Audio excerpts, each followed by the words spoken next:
Okay, well, apparently we are live now in the Wow. scene room. So I'd like to welcome all of you to the scene room. We have Morgan Reed from Dean Artists, we have Rebecca Townsend from Stratagem Artists, and we have Kathy Domoney from Domoney Artists. So this is an artist management mini summit that we're having.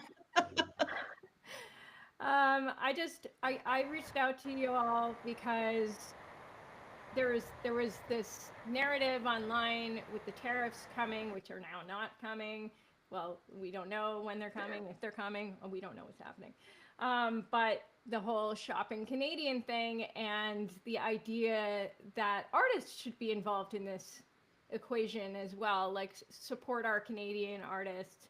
So I thought it would be interesting with the regime change in the United States to find out how Canadian artists are faring with all of these changes, what changes are happening for them, and what is ultimately happening overall, and is this affecting careers in Canada? So let's just get down to it. So, how have the recent US policies impacted Canadian artists, their ability to work in the United States? I guess I'll start with Morgan because I see you in the top left corner for me. Sure, absolutely. I think exactly as you said, we don't really know yet and when it comes to the tariffs. That being said, there has been a hesitancy to hire cross-border that's been ongoing. I think that's been a thing for years and years. But it kind of ebbs and flows depending on how strict they feel. But people do get cagey when you have to say, hey, listen, there's this hurdle to get them there. It's visas and work permits and petitions and Homeland Security and the fees you pay to Homeland Security. And that immediately goes, whoa, whoa, whoa. Maybe I don't bring someone in that I have to go through that process with. And I've had those conversations with folks that just say, listen, I have to cast with my national group of artists. And that immediately strikes out Canadians from the conversation. And again, like I said, this has been going on for years and years. But I think right now it's that not knowing. It's, are we going to see an issue at the border? Are we going to see a change in how immigration processes visa petitions? And that's already on top of the fact that there is a huge backlog already. There's already been ongoing issues with visas. That's not new, but it's the not known aspect of it right now. If it's going to get worse, if it's going to get better, probably not. When we're looking at a 10-month wait on visas already right now, it's a little daunting and it's a little scary. And I think that's the question: is how are these things going to start impacting those conversations we're having? And is it going to affect our reciprocal trade agreements when it comes to withholding tax for artists, which is already 30% for Canadians in the U.S. So I think these are the things we have to start really taking a keen eye out to and seeing what happens from here. Hey, Rebecca, do you have anything to add to that? No, I'll definitely echo what Morgan's saying. Also, my computer sounds like it's gonna explode, so apologies, everyone. Just deal with me here. Hopefully, it doesn't explode here. Yes, the visas are a huge deterrent. I've had many conversations with American companies um, about this, and it's not just about how much it is to have to get a visa, but it's also like, will it come on time? I know we've had situations where it hasn't come on time and they haven't been able to do their engagement for various things during COVID, backlogs, things like that. None of the artists responsible, like it wasn't because of the artists, it wasn't really because of us, it was just, it's a bit of a mess. So that has definitely been a deterrent, and will continue to be a deterrent. And I agree. Like, we don't know what's going to happen under the U.S. Administration right now. I know, many of my Canadian clients who have engagements in the States are worried. So am I. I can't predict the future. What I think, we can do is we can encourage our Canadian companies to, look towards local artists, look towards our Canadian artists, and also as agents, we can really we can keep our ear to the ground, make sure that we know the policies, and that we are being proactive as possible going forward at this point. Kathy? Yes, I echo both Morgan and Rebecca's comments. I've certainly been faced with, oh, and can they work in the States? And you say, well, no. Okay, great. Click. So there's sort of an instant shutdown. We have faced challenges with jumping in at the last minute. I was fortunate that I had an artist 2 years ago that needed to jump in, and fortunately the company was willing to pay the premium amount, which is like double the thing, plus the hassle of running around and getting the money orders from the correct bank so that the money orders are the right thing. And the company covered all the costs, which was great, but that doesn't always happen. An artist said, I have somebody coming down to the States soon. And fortunately, that was all done well in advance, organized, but months ago. For an engagement in March, we started that process in June. And it came through by November, and everything was, this the sense of relief when the paperwork comes in and everything is smooth sailing. I can't even tell you, because you're on tenterhooks the whole time, waiting to see what's going to happen. But it's a minefield, and it is very stressful. So hopefully we can, push through and support each other as we find out information. Like the great thing I wanted to add, that because things change quickly, it's like, hi, did you see the recent news about this, or did you see an update on that? We're very connected. The agents really keep tabs on that, and there's a real support between all of us, which is great. So as far as I understand it, as I'm not an artist agent, but I see that it's really tough for Canadians to work in the United States, but fairly simple for United States artists to work in Canada. So I guess to reiterate the point I think Rebecca made, Canadian presenters have more of a responsibility right now during these tumultuous times to support their Canadian talent, right? Is Totally. this, Yeah, yeah. And do absolutely. you think that Canadian companies are inherently doing that? Rebecca. Ah, I think it's challenging to know exactly how the process is happening at the moment. As far as I know, an opera company will send out a listing for what their operas they're going to be presenting. Please make your suggestions. We forward information and we make suggestions, and then it's a waiting game. Um, it's hard work. It's a constant pursuing and following up. But I don't know that there's any real push for companies to hire within the country. I don't know. Morgan, what do you think? Yeah, I mean, I was just going to say I love numbers. I love spreadsheets. I love facts and stats. That's just how my brain works. So, I did one day write out every single role in Canada this season. So for the 24-25 season, there are 260, no, sorry, 225 roles in Canada. And that's it. That's everything for all voice types. And I'm talking specifically of the sort of 8 main stage companies that are on the Equity Canadian Opera Agreement. So that's 225 of all voice types, of all repertoire. And that's, once you start breaking that down, of how many goes to young artists, how many go to sopranos, you can break that down a million ways. That being said, 74% of them are Canadian. And so that's not the worst statistic. I think, yes, there are definitely ways we can continue to improve. But I think this time in particular is causing a moment of reflection, I think, for all of us, for our artists, for us as their managers, and also, I hope, for our companies too. How are we going to continue to invest in Canadian artists in ways that maybe we aren't doing yet and we could be? And how are we going to continue to strengthen how we're investing in the ones that we are already investing in? Can I Can ask I get? about, Sorry, oh, I just was gonna say something just to piggyback. No, I think we also need to recognize that exactly as Morgan's saying, there's a limited amount of opportunities in Canada compared to the United States and to Europe. There are just, I work for an American agency, so I think I have a bit of a unique vantage point in that way. But, I'm a very proud Canadian, and, I love my Canadian clients. We're now at 29% of my clients have Canadian citizenship at this point, which I think is amazing.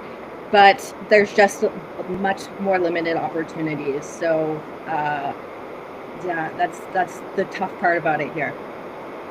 Do you find I'm going to actually pivot in a second, but on the topic of the United States companies, do you find that over the course, I mean, maybe Kathy, you've been in the game the longest here. Yep.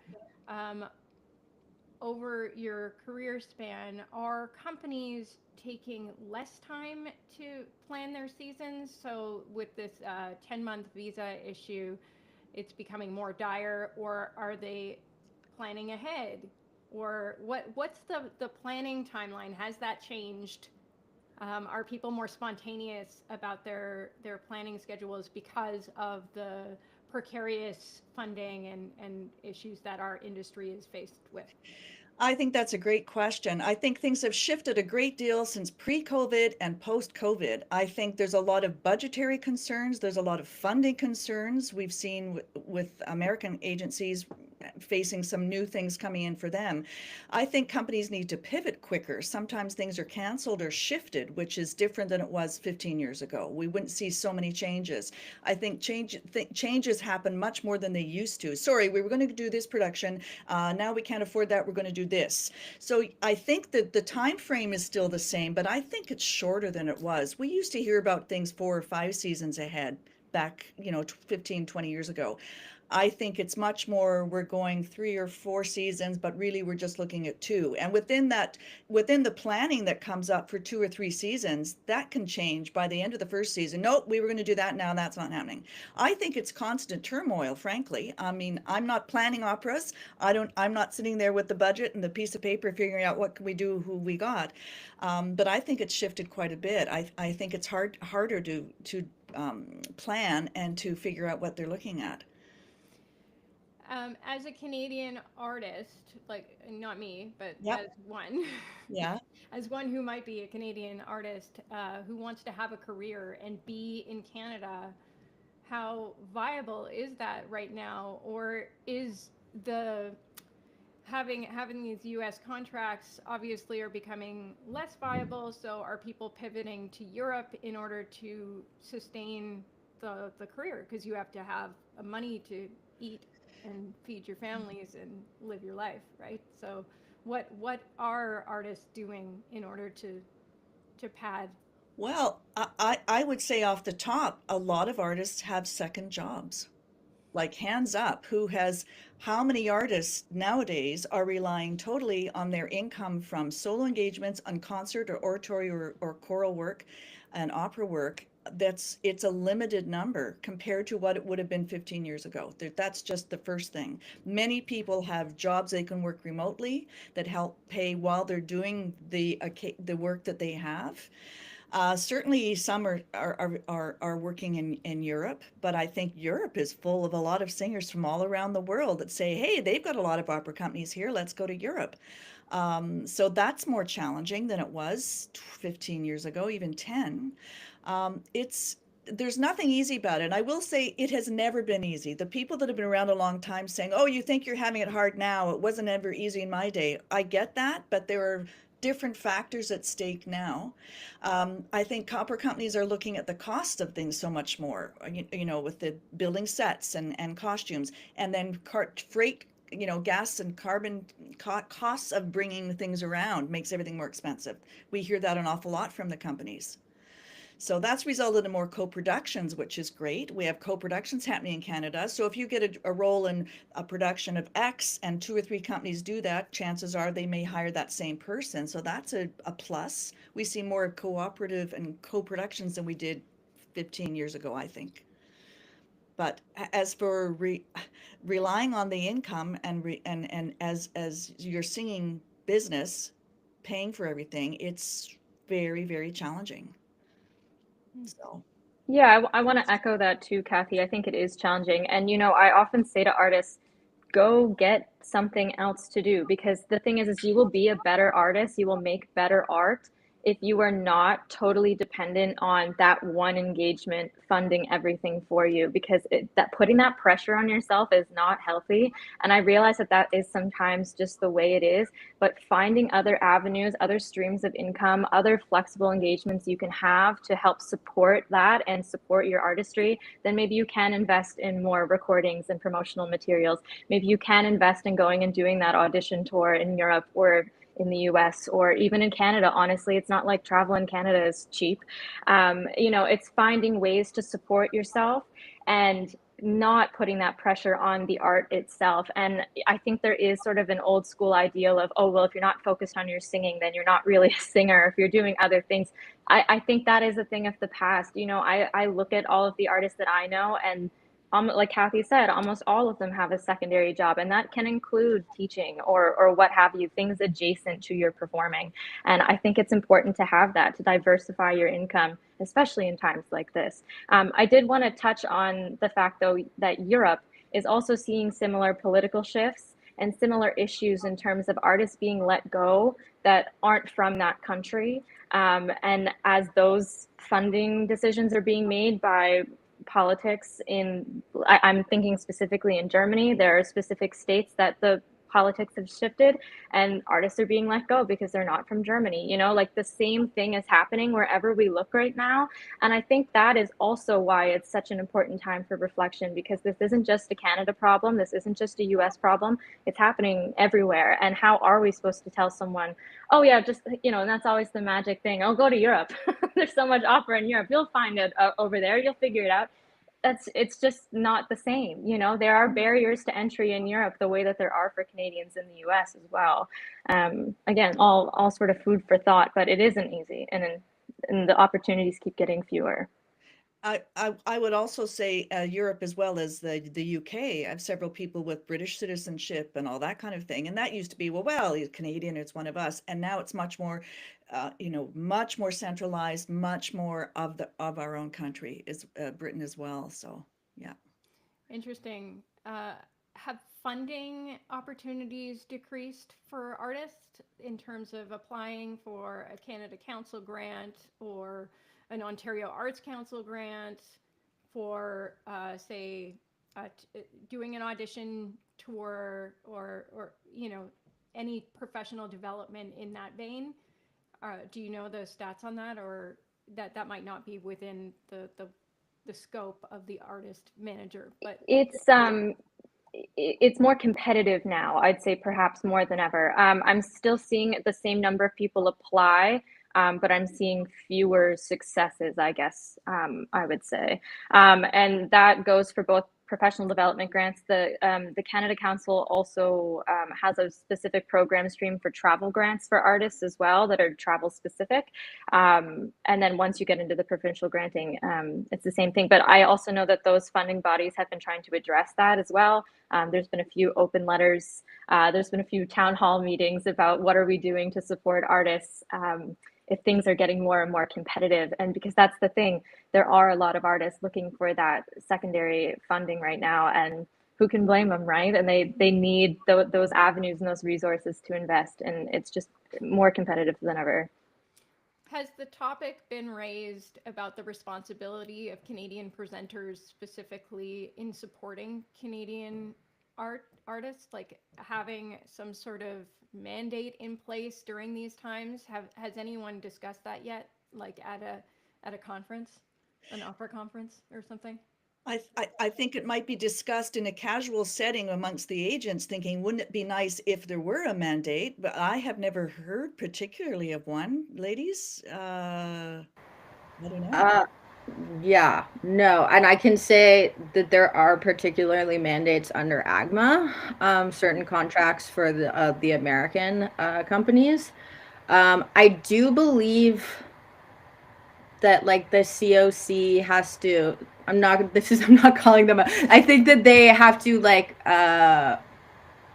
hire a certain amount of Canadians, if I'm correct. Morgan, I don't know if I'm wrong about that. If there's like something because of funding, because the funding wants. So I think, and I don't think that's probably just the COC. I'm sure it's like all around that there is, you know, some sort of exchange between the Canadian Council, like we're giving you this money and we expect you to be, you know, employing X amount of Canadians. But I don't know the specifics there. Yeah, I personally, I don't know the specifics either, Rebecca, but that's a good question. I know I can speak personally. At Dean Artists, we do receive core grant funding from the Canada Council, and we do have to prove that we represent 80% Canadian artists in order to receive that core funding. And so I'm sure there's a statistic somewhere about any of our companies who, and all this is publicly disclosed. You can look up what the companies are receiving if you're curious. I'm sure there's something in there about how they're employing Canadian artists. But we also have to realize too that's not just the people on stage. I'm sure it's also set designers, lighting designers, directors, stage management. Like those are all things that are a part of that. But it's a good point, Rebecca. You know, and we have this conversation a lot with the American companies. There are folks that I have who do incredible niche repertoire and roles that I can't put forward in the US because that size of role, like for instance, if someone is like an extremely proficient comedian and I want to put them in like a featured or bit role as, you know, a buffo, what have you, I can't do that. That's not possible. They have to hire nationally for that. We don't actually have anything like that in our Canadian opera agreements. And I think that's something we've all been talking about amongst the three of us and sort of riffing on if that can be a change, if there's something that we can actually write into our national agreement to continue to invest and support in Canadian artists. I think that's something we'd like to see develop in the coming years. And I'd love to chat with the companies about how they feel about that too, because it just makes, and if everyone else is doing it, why aren't we? Yeah, well, that's the thing, because if there is going to be a nationalist movement throughout on a global scale, then we can't react afterwards, because Right. then artists' careers uh, will go up in flames. I mean, because they just won't have those opportunities. Of course, the idea of having that secondary job is it's that's a good idea. There was that great article in the New York Times recently with Daniel Harding, um, you know, he maestro who also flies planes. Uh-huh. You know, and I mean that's somewhat anomalous in that that secondary job is very like quite a big job. But a good example of an artist who has a side hustle that is complementary in passion. So we don't want our artists to lose their passion. So whatever they're doing should be equally passionate, I hope, not necessarily like holding down. I mean, unless they're really passionate about accounting. But I'm just hoping that they're not in a cubicle like crunching numbers if they're not passionate about that, because that can take away the creativity, I think, if you're not feeding your soul in that side hustle. But again, wishful thinking. It's tough times right now, so who knows? I was just remembering that during COVID there was all of this stuff. How do I pivot? What can I do to my resume if I was a singer and I need to do some other kind of job? And there were so many fabulous positions and paths of career side gigs that would work, that are easy, super easy. If you can stand up and sing a high C, you can go in and sell a house. You could do real estate, like all these other side things that you have that natural personal skill, salesman, all kinds of things you can do. Um, that's a bonus. I was going to go back to the mandate about hiring and Canadians and things.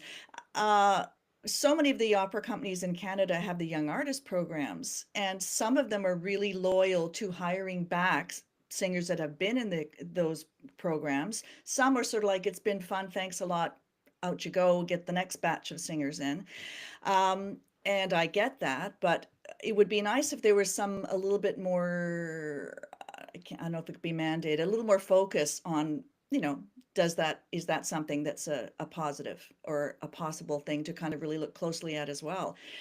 Mm-hmm. Uh, Like what we, the idea of committing to those that flock and growing them into yeah, more of a committed relationship. Yeah, like Yeah. a returning artist or someone that, and some companies are doing that. I'm not saying it's not happening, but I would just sort of rather see more of that. What's happening a little bit is we see a singer gets into one young artist program and they're there a couple of years, and then they go to another artist program and they're there for a couple of years. But the ability to step from the young artist program into a main stage, they are hired by the main companies in Canada over the next while. That's not, I don't think, really flowing as well as it has in the past. So, At what stage, this is actually going to be probably my last question because I don't want the live to go on more than half an hour. Although this is lovely. This is my first live. But what advice would you give to an emerging artist? When do you think that they would be ready to sign with an agent? With all of this, with where we are right now, they sure. have a side job. They are also singing. They're worried about. It must be more confusing than ever to know when to make that change. I think it is a challenging time. It always has been. I say you need to find an artist manager when you have something to manage. Maybe you've won a competition and you've got gigs rolling in and people asking you, say, I don't know what I should say yes to. Or you've got roles being offered to you. They want you to sing Calaf and Turandot, and you're thinking maybe I should be singing Barbara Seville. When you need some input and some help with career planning, that's one main thing. At what level are you at? Most of the companies in Canada like to see people, young artists, come in who have been in young artist programs, and then you're maybe ready for management after that. Those are the two sort of key things I would say. We are not a magic wand. Things are so precarious with the industry that just getting management does not guarantee that you will be seeing your name on billboards in Canada for roles. It never has been that, but I think it's even more complicated now when companies are dealing with a lot of factors, Mm-hmm. I would say. Rebecca, do you have anything to add to that? Yeah, I mean it's you're right, and that there is that old that saying that we all hear, wait until you have something to manage. I mean, there's definitely exceptions to that, like dramatic fox, different things. Um, I mean, reach out and we can, we'll let you know if you're in kind of the space that we are. And also I sort of sorry, I'm kind of sidetracking here. It's my ADD. I We will usually reach out to you if we're personally, if we are interested. I mean, I love getting inquiries. It's great. But when I'm really interested in an artist and I feel that they're ready, and again, there's many different reasons why I would think that, but I just feel like I can present them at an international level, and I feel like they're going to be just great artists to work with, and that they're very talented. Then I sorry, I'm kind of getting all over here, but that's what I'm looking for. There's a spark. Like it's just a hard question to answer, to be honest, because I I want to continue learning more about artists. So I do like when they reach out. I like to follow artists on their trajectory. There are definitely artists that I have taken that I didn't feel were ready at first. And I've watched them for 3 or 4 years and I've seen them grow. So again, I don't want to say like don't reach out to us, but you will sort of know also if there is interest from us. We will, talk to you, and we will, say, keep us posted on things like that. And so, yeah, that's my backwards way of answering that. Yeah, I mean, our email addresses are very readily and publicly available, as we always want people to be in touch with us. And I think everyone has their own process. We hear auditions during the year, 2 times a year usually. But as Rebecca said, we tend to, have an idea of who's coming through these programs because we're going to things, we're going to be at things, and don't shy away from coming and saying hi to us. We're probably there. We're probably at the reception. We want to shake hands too, so come shake ours. And as Rebecca said, I love being introduced to new artists. I love when people reach out, and it doesn't have to be a long soliloquy about everything you've ever done. It can just be like, hey, I've made some new recordings, and I love listening to them. I love being in touch with new people. I love talking to young artists. But one of the things that I've been giving in terms of advice to everyone right now is don't take the business personally. There is so many other things going on, and there are so many things happening behind the scenes that you don't know about. And that could be on the agency side, that can also be on the company side. If you are doing everything in your power that's within your control in terms of going out there and doing a good job, being a good colleague, showing up prepared, that's all you can do. And if you're not chosen, whether it's being signed for an agency or being cast in that role, it's not personal. It's not about you. I can give you 5 or 6 reasons why it's not you, and nothing has to do with your singing or who you are as a person. And I think the more we can be honest about that and transparent about that and just frankly state things as they are and not just go, oh, it was so nice. and not explain why a decision is made, and I value that in my relationships with my colleagues, is transparency and communication. And that's with my artists. I'll call you and tell you didn't do a good job, and that's just the truth. And if we're all not getting feedback, and I want the feedback too, tell me if there's something that I can do better for you and how can I serve you best.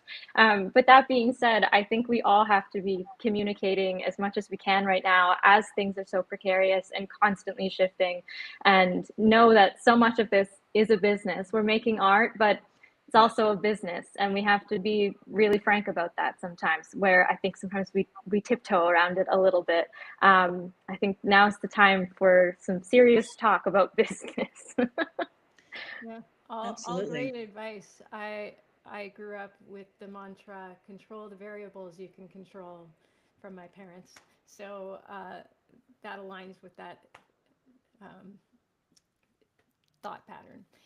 So thanks so much for being in the scene room and going live on our first live. And I'm hoping that maybe more conversations like this about resonant topics today, just spontaneous things like that, we can do more of. So I hope to chat with you guys again sometime. Thank you so much, Lizzie. Yeah, thanks, Lizzie. Thanks so much. Thank you, Lizzie. This was great. Yeah. Okay, stay, because it's still uploading. All right, it is uploaded. Everyone is uploaded. We did it. We went live, and Yay. so yeah. I got a message halfway through my